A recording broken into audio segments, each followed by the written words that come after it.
I wanted to go back for a moment to the Epstein story because both Ben Shapiro and the president himself have had thoughts that I think are worth, just since we covered this with Megan the other night, going into, given that this is very important and the question of how it matters compared to other stories is still relevant, right? A story can be important and can be not the most important thing in the world to everybody at any given time. People still have kitchen table concerns, obviously, and still have concerns about the cost of living and all of that. And we're going to get into it for a moment. So let's first take a look here at Donald Trump in a cabinet meeting, which they now routinely bring reporters into and take questions in front of the whole cabinet. So Trump is actually flanked here by, I think Marco Rubio, and Pam Bondi is sitting very close as well and answered some questions about this as well. So let's go ahead and listen here to Donald Trump. Your memo and release yesterday on Jeffrey Epstein, it left some lingering mysteries. One of the biggest ones is whether he ever worked for a American or foreign intelligence agency. The former labor secretary, who was Miami U.S. Attorney Alex Costa, he allegedly said that he did work for an intelligence agency. So could you resolve whether or not he did? And also, could you say why there was a minute missing from the jailhouse tape on the night of the Yeah, sure. Hey, Pam, could I just interrupt for 1 second? Are you still talking about Jeffrey Epstein? This guy's been talked about for years. You're asking, we have Texas, we have this, we have all of the things. And are people still talking about this guy, this creep? That is unbelievable.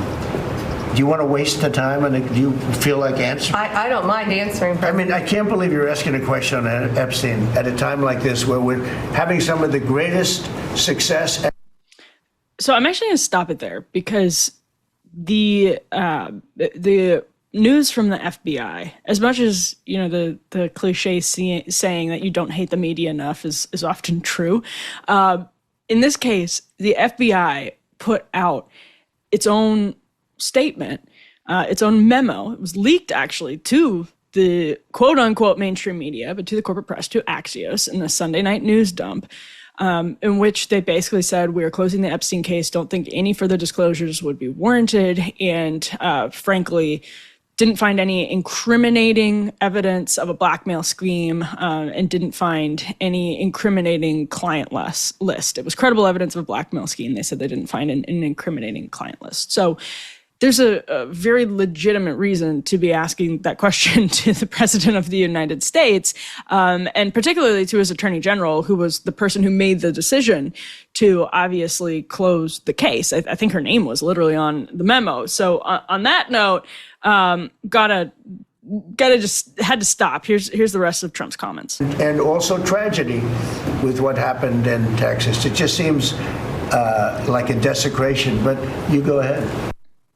Sure. So Ben Shapiro, who it should be noted, is allergic to conspiracy theories. I think he has a helpful skepticism about a lot of different things. And I'm working now to pull this clip up, as you can see. He says basically that most Americans don't care. Here it is. I'll let Ben say this so that I don't end up paraphrasing him. And he says, guys, don't we have better things to do? You can understand his irritation. The man is trying to negotiate an end to a war in the Gaza Strip. He's trying to negotiate an end to a war in Ukraine. He's attempting to revivify the American economy. He's attempting to crack down on illegal immigration. On a list of American priorities by the polls, the Epstein-Maxwell case comes in pretty close to zero, just on a list of priorities. However, when President Trump speaks for the American people more generally, and he says, guys, don't we have better things to do? You can understand his irritation. The man is trying to negotiate an end to a war in the Gaza Strip. He's trying to negotiate an end to a war in Ukraine.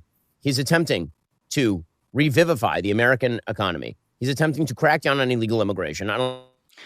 So I just want to say, I just completely disagree with Ben on the point that you can understand the president's frustration, because this was the concept of like restoring transparency, especially as it relates to places like the CIA and the FBI, was an important element of Trumpism. And I think that, on the other hand, Ben is absolutely correct. This is not a kitchen table issue for most voters. It is not urgent enough that it is, and this isn't everybody, for most people, whether you think it's right or wrong, it is not what drives them to the polls, and it is not what determines if they vote R or D or independent in any given election. People vote based on, we've talked about this over the last few weeks because of Zohran Mamdani. They vote based often on their immediate economic interests or their family's immediate urgent interests. And it's not everyone, again, but I think Ben is correct that most people aren't sort of spending their time like I do in the online fever swamps, picking apart every little detail and trying to peel back every layer of the Epstein onion to get to the truth. At the same time, it is a inconsequential part of the people who care deeply about this because, one, now the FBI is saying thousands of people were victimized by Epstein. Ken Klippenstein actually put in a comment request with the FBI and said, why is this suddenly a number in the memo they released suddenly on Sunday? Why is this number suddenly so much higher? We've heard dozens from the FBI in the past that Epstein had dozens of victims, and now we see that number is thousands in this memo.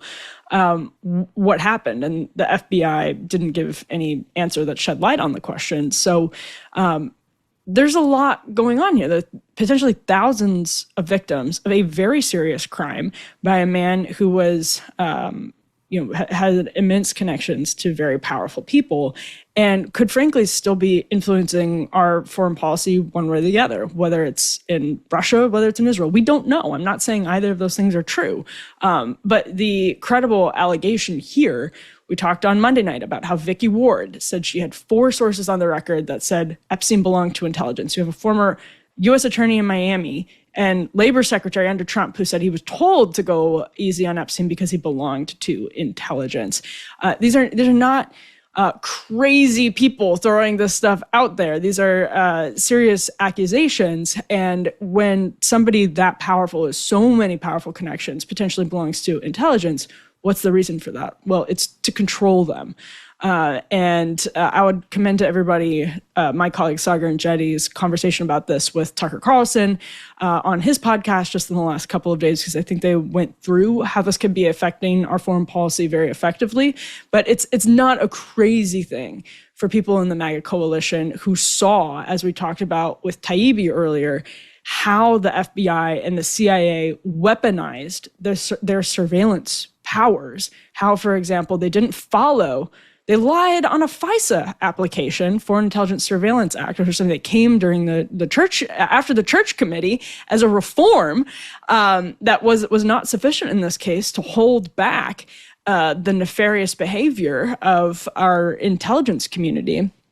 That's why people in the MAGA coalition care about this issue. So I disagree with Ben that it's understandable, that Trump's frustration here is understandable. I think he said openly that he would look into all of this and be transparent about all of this. And the people he appointed to these positions said that they would do the same. Pam Bondi in particular, he should be very upset with.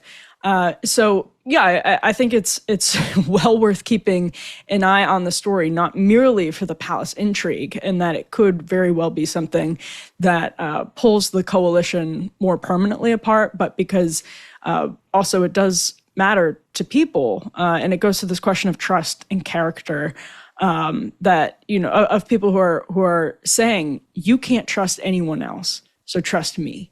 You can't trust the Jeb Bush Republican Party, and you can't trust the Hillary Clinton Democratic Party, so trust me.